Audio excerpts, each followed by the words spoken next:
Well, I'm Phil Heimlich, and this is the Radical Middle. Can I tell you a little bit about my dad? He's obviously well known for inventing the Heimlich maneuver, which has saved hundreds of thousands of people. But there's a side of him that, in some ways, means more to me than his scientific accomplishments, as great as they were. See, my father had a unique sense of justice.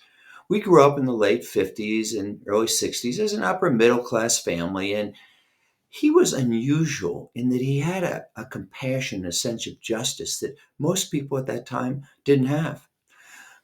I remember there was a black guy doing repairs on our house, and my father took me aside and pointed him and said, "That guy could have been a lawyer or a doctor if he had just grown up in a different time." There was another time I remember that there was a woman who was doing domestic work at our house, a black woman. Her name was Betty, really smart, witty woman.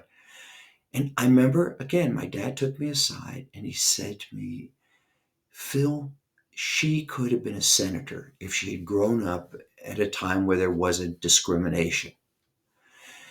That sense of justice that he imparted to me really encouraged me to go into law and ultimately to become a prosecutor. And, it influences how I see things today. I tend to view issues differently than most of the people I hang out with. And they're mostly white evangelicals. They're good guys. But I see injustice and I see suffering that they don't always see. If that's true, I owe it all to my dad. I'm Phil Heimlich, and this is The Radical Middle.